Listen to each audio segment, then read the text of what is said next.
ಬೆಂಗಳೂರಿನಲ್ಲಿ ಹೊಸ ವರ್ಷಾಚರಣೆಗೆ ದಿನಗಣನೆ ಹಿನ್ನೆಲೆ ಬೆಂಗಳೂರು ನಗರದಲ್ಲಿ ಹೋಟೆಲ್ಗಳಿಗೆ ಡಿಮ್ಯಾಂಡ್ ಹೆಚ್ಚಾಗಿದೆ.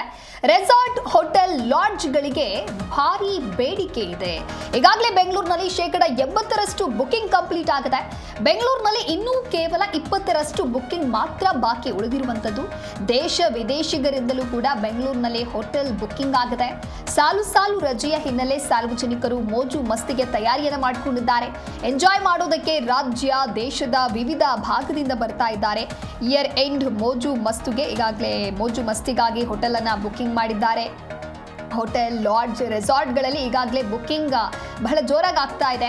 ಬೆಂಗಳೂರಿನಲ್ಲಿ 80% ಬುಕ್ಕಿಂಗ್ ಕಂಪ್ಲೀಟ್ ಆಗಿ ಹೋಗಿದೆ ಅಂತ ಹೇಳಿದ್ರೆ ಇನ್ನು 20% ಅಷ್ಟು ಮಾತ್ರ ಬುಕ್ಕಿಂಗ್ಗೆ ಅವಕಾಶ ಇದೆ. 20% ಏನಿದೆ ಅದರಲ್ಲಿ ಉಳಿದಿರುವಂಥವ್ರು ಬುಕ್ ಮಾಡ್ಕೊಳ್ಬೇಕು. ದೇಶ ವಿದೇಶಿಗರಿಂದಲೂ ಕೂಡ ಬೆಂಗಳೂರಿನಲ್ಲಿ ಹೋಟೆಲ್ ಬುಕ್ಕಿಂಗ್ ಮಾಡುವಂತಹ ಸಂಖ್ಯೆ ಹೆಚ್ಚಾಗಿದೆ. ಬೆಂಗಳೂರು ನಗರದಲ್ಲಿ ಸುಮಾರು 1000ಕ್ಕೂ ಹೆಚ್ಚು ಹೋಟೆಲ್ಗಳು ಹೊಸ ವರ್ಷಕ್ಕೆ ಸಜ್ಜಾಗಿದೆ. ಇನ್ನು ಇದರ ನಡುವೆ ಹೋಟೆಲ್ ಅವಧಿ ವಿಸ್ತರಣೆಗೂ ಕೂಡ ಮನವಿಯನ್ನ ಮಾಡಿಕೊಂಡಿದ್ದಾರೆ. ರಾತ್ರಿ 2 ಗಂಟೆಯವರೆಗೂ ಕೂಡ ಹೋಟೆಲ್ ಓಪನ್ಗೆ ಅವಕಾಶವನ್ನ ಕೊಡಿ ಅಂತ ಹೇಳಿ ಮನವಿಯನ್ನ ಮಾಡಲಾಗಿದೆ. ಹಾಗಾಗಿ ಅವಧಿ ವಿಸ್ತರಣೆ ಯಾವ ರೀತಿಯಾಗಿ ಆಗುತ್ತೆ ಅಂತ ಹೇಳಿ ಕಾದು ನೋಡಬೇಕು. ಒಟ್ಟಾರೆಯಾಗಿ ಬೆಂಗಳೂರು ನಗರದಲ್ಲಿ ನ್ಯೂ ಇಯರ್ ಸೆಲೆಬ್ರೇಷನ್ಗೆ ಈಗಾಗಲೇ ಎಲ್ಲ ಸಜ್ಜಾಗಿದ್ದು, ಒಂದು ಕಡೆ ಪ್ರಿಪರೇಷನ್ಗಳು ಆಗ್ತಾ ಇದೆ, ಇನ್ನೊಂದು ಕಡೆ ಹೋಟೆಲ್, ಲಾಡ್ಜ್, ರೆಸಾರ್ಟ್ಗಳೆಲ್ಲವೂ ಕೂಡ ಬುಕ್ಕಿಂಗ್ ಆಗಿದೆ. ದೇಶ ವಿದೇಶಿಗರಿಂದಲೂ ಕೂಡ ಬೆಂಗಳೂರಿನಲ್ಲಿ ಹೋಟೆಲ್ ಬುಕ್ಕಿಂಗ್ ಆಗಿದೆ. ಹಾಗಾಗಿ ಡ್ಯಾನ್ಸ್ ಮಾಡೋದಾಗಿರ್ಬೋದು ಅಥವಾ ಅವರ ಒಂದು ಎಂಜಾಯ್ಮೆಂಟ್ಗೆ ಬೇಕಾಗಿರುವಂತೆ ಸದ್ಯಕ್ಕೆ ರೆಸಾರ್ಟ್ಗಳನ್ನು ಬುಕ್ ಮಾಡ್ಕೊಳ್ತಾ ಇದ್ದಾರೆ.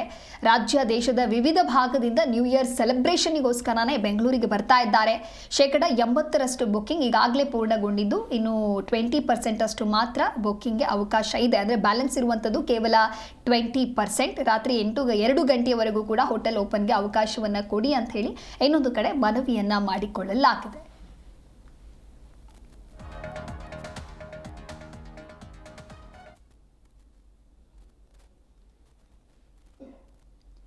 ಈ ಕುರಿತಂತೆ ಮತ್ತಷ್ಟು ಮಾಹಿತಿಯನ್ನ ನೀಡಲಿದ್ದಾರೆ ನಮ್ಮ ಪ್ರತಿನಿಧಿ ಭವ್ಯ ದೂರವಾಣಿ ಸಂಪರ್ಕದಲ್ಲಿ. ಭವ್ಯ, ಇನ್ನು ನ್ಯೂ ಇಯರ್ ಸೆಲೆಬ್ರೇಷನ್ಗಾಗಿ ರೆಸಾರ್ಟ್ ಮತ್ತೆ ಹೋಟೆಲ್ ಬುಕ್ಕಿಂಗ್ಗೆ ಬಹಳಷ್ಟು ಡಿಮ್ಯಾಂಡ್ ಹೆಚ್ಚಾಗಿದೆ. ಸೊ ಕಾಸ್ಟ್ಗಳಲ್ಲಿ ಏನಾದರೂ ವೇರಿಯೇಷನ್ ಇದೆಯಾ, ಹೇಗೆ? ಹೊಸ ವರ್ಷಾಚರಣೆ ಹಿನ್ನೆಲೆ ನಗರದಲ್ಲಿ ಹೋಟೆಲ್ಗಳಿಗೆ ಫುಲ್ ಡಿಮ್ಯಾಂಡ್ ಇರುವಂತದ್ದು. ಸೊ ಹೀಗಾಗಿ ಕಳೆದ ಬಜೆಟ್ ಅಲ್ಲಿ ಅಂದ್ರೆ ಫುಲ್ ಟೈಮ್ ಒಂದು ಅವರಿಗೆ ಅವಕಾಶವನ್ನು ಮಾಡಿಕೊಡಲಾಗಿತ್ತು. ಆದ್ರೆ ಪೊಲೀಸ್ ಕಮಿಷನರ್ ಅವಕಾಶವನ್ನು ಮಾಡಿಕೊಟ್ಟಿಲ್ಲ. ಸೊ ಹೀಗಾಗಿ ಅಂದ್ರೆ ರಾತ್ರಿ 2 ಗಂಟೆವರೆಗೆ ಓಪನ್ ಮಾಡೋದಕ್ಕೆ ಈಗಾಗಲೇ ಮನವಿಯನ್ನ ಮಾಡಿದ್ದಾರೆ. ರೆಸಾರ್ಟ್, ಹೋಟೆಲ್, ಲಾಡ್ಜ್ಗಳಿಗೆ ಈಗಾಗಲೇ ಬೇಡಿಕೆ ಕೂಡ ಹೆಚ್ಚಾಗಿರುವಂತದ್ದು. ಯಾಕಂದ್ರೆ ಎಂಜಾಯ್ ಮಾಡಲು ರಾಜ್ಯ ದೇಶದ ವಿವಿಧ ಭಾಗದಿಂದ ಸಾರ್ವಜನಿಕರು ಕೂಡ ಬರ್ತಾರೆ. ಇಯರ್ ಎಂಡ್ ಗಾಗಿ ಹೋಟೆಲ್ಗಳನ್ನ ಈಗಾಗಲೇ ಬುಕ್ಕಿಂಗ್ ಮಾಡಿಕೊಂಡಿರುವಂತದ್ದು. ಬೆಂಗಳೂರಲ್ಲಿ 80% ಈಗಾಗಲೇ ಬುಕ್ಕಿಂಗ್ ಪೂರ್ಣ ಆಗಿದೆ. ಇನ್ನು ಕೇವಲ 20% ಮಾತ್ರ ಬುಕ್ಕಿಂಗ್ ಮಾತ್ರ ಇರುವಂತದ್ದು. ಬೆಂಗಳೂರು ನಗರದಲ್ಲಿ ಸುಮಾರು 1000ಕ್ಕೂ ಹೆಚ್ಚು ಹೋಟೆಲ್ಗಳು ಕೂಡ ಇದೆ. ಇದರ ನಡುವೆ ಹೋಟೆಲ್ ಅವಧಿಗೆ ವಿಸ್ತರಣೆಗೆ ಕೂಡ ಮನವಿಯನ್ನ ಮಾಡಿದ್ದಾರೆ. ಸೊ ಯಾವ ರೀತಿಯಕ್ಕೆ ಇದಕ್ಕೆ ಡಿಕೆಶಿ ಅಷ್ಟು ಅಂತಾರೆ ಅನ್ನೋದು ಕೂಡ ಇಲ್ಲಿ ಪ್ರಮುಖವಾಗಿರುವಂತದ್ದು. ಯಾಕಂದ್ರೆ ಪೊಲೀಸ್ ಕಮಿಷನರ್ ಯಾವುದೇ ಕಾರಣಕ್ಕೂ 12 ಗಂಟೆ ನಂತರ ಹೋಟೆಲ್ಗಳು ಯಾವುದೇ ಕಾರಣಕ್ಕೂ ಓಪನ್ ಆಗಬಾರ್ದು ಅನ್ನೋ ಸುತ್ತೋಲೆ ಹೊರಡಿಸಿದ್ದಾರೆ.